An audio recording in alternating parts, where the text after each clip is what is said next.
1,52,000 metric టన్నులు అందుబాటులో ఉంచాం. ఎవరు ఆందోళన చెందవలసిన అవసరం లేదు. రైతులు ఆందోళన చెందుతున్నారు. యూరియా ప్రతి సంవత్సరం 3 పర్యాయాలు వేస్తారు. మొదట విడత, రెండో విడత, మూడో విడత.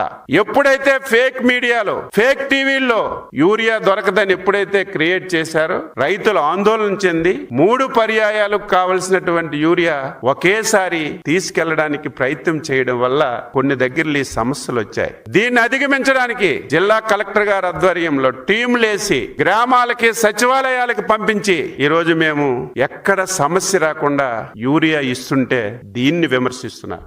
నిస్సిగ్గుగా పచ్చకామర్ల వాళ్ళకి పచ్చగా కనిపిస్తారు. నీ పుట్టుకే అవినీతి, నీ పార్టీ అవినీతి. అధికారం లేనప్పుడు లక్షల కోట్లు, అధికారం వచ్చిన తర్వాత అధికారం ఉపయోగించుకొని రాష్ట్రాన్ని మొత్తం లూటీ చేసి ఈ రోజు నీ అవినీతి అంతా బయటపడుతుంటే నిస్సిగ్గుగా యూరియా మీద 250 కోట్లు అవినీతి జరిగిందని నిస్సిగ్గుగా మాట్లాడుతుంటే నీకు ఆ పిచ్చుందని అందరికి ఉందనుకుంటావా? రైతుకి ఇచ్చిన దాని మీద ఎవరైనా సరే తప్పు చేస్తారా, అవినీతి చేస్తారా అని చెప్పి సందర్భంగా తెలియజేస్తున్నా. ఎందుకు అవినీతి జరుగుతుంది? నువ్వు ఉండేటప్పుడు యూరియా 50% మార్కెట్ ద్వారా ఇచ్చేవాళ్ళు, 50% ప్రైవేట్ యాజమాన్యం ద్వారా ఇచ్చేవాళ్ళు. మేము వచ్చిన తర్వాత చంద్రబాబు నాయుడు గారి ఆధ్వర్యంలో ఎట్టి పరిస్థితుల్లో ప్రభుత్వం ద్వారా ఇవ్వాలి అని చెప్పి 70% మార్కెట్ ద్వారా అమ్ముతున్నాం, 30% ప్రైవేట్ డీలర్లకు ఇస్తుంటే అవినీతి జరిగింది.